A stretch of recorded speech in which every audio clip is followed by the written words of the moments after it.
আমরা ছোটোবেলা থেকেই যখন আরবি পড়তাম কিংবা ধরো এটা একটা ইংরেজি, এই ইংরেজিটা যখন আমরা ছোটোবেলা পড়তাম তখন আমরা কীভাবে পড়তাম, এটাকে ঢালাওভাবে মুখস্থ করে ফেলতাম, কোনো প্রকার অর্থ না বুঝে ঢালাওভাবে মুখস্থ করতাম। তো আমরা সকলেই চাই যে একটা পড়া পড়ছি এটা যেন সহজে আমার আয়ত্তে চলে আসে কিংবা খুব সহজে যেন আমি মুখস্থ করতে পারি। তো আমাদের উস্তাদরা আমাদেরকে এই একটা টেকনিক দেখিয়ে দিয়েছেন, তা হচ্ছে এরকম যে এখানে লেখা আছে আল ইমামু দামিনু ওয়াল মুআজ্জিনু মুক্তামানু আল্লাহুম্মা আরশিদিল আইম্মাতা ওয়াগফির লিল মুআজ্জিনি।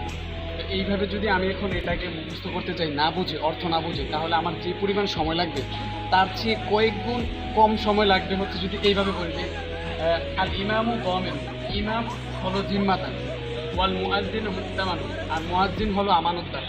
বাস এইভাবে যদি শব্দে শব্দে ভেঙে ভেঙে পড়তে পারি তাহলে হচ্ছে খুব অল্প সময়ের মাধ্যমে আমাদের এই পড়াটা আয়ত্তে চলে আসবে। শুধু আয়ত্তে না, মুখস্থ তো হবেই, সাথে শব্দের অর্থগুলো সহ মাথার মধ্যে গেঁথে যাবে।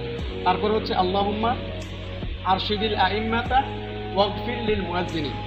এই যে আল্লাহুম্মা আরশিদিল আইম্মাতা, হে আল্লাহ আপনি ইমামদের সঠিক পথ প্রদর্শন করুন, ওয়াগফির লিল মুআজ্জিনি, এবং মুআজ্জিনদেরকে ক্ষমা করুন।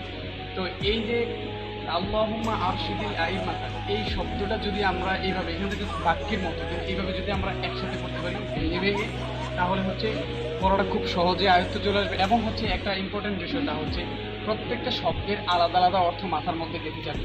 তো এই পুরোটা পড়ার পরে যদি অন্য কোথাও আমরা আরেকটা বাক্য পড়ি কিংবা একটা হাদিস পড়ি বা একটা প্রবাদ বাক্য যদি পড়ি, সেক্ষেত্রে ধরো এই যে দমিনু শব্দটা আসে, এই শব্দটার অর্থ আমি খুব সহজেই বুঝতে পারবো, কারণ এর আগে তো আমি এটা অর্থ বুঝে বুঝে পড়ছি, কিন্তু অর্থ না বুঝে যদি পড়তাম, ঢালাওভাবে মুখস্থ করে যেতাম, তাহলে সেম শব্দগুলো অন্য কোথাও আসলে বলতে পারতাম না। সুতরাং এখান থেকে আমরা বুঝতে পারলাম যে যে কোনো ভিন্ন ভাষা, যেহেতু এটা তো আরবি, এটা তো আমাদের ভাষা না, এটা ভিন্ন একটা ভাষা, যে কোনো ভিন্ন ভাষা তার অর্থটা সহজে আমাদের আয়ত্তে যদি আনতে চাই, তার একটা সহজ টেকনিক হচ্ছে ভেঙে ভেঙে শব্দে শব্দে পড়া।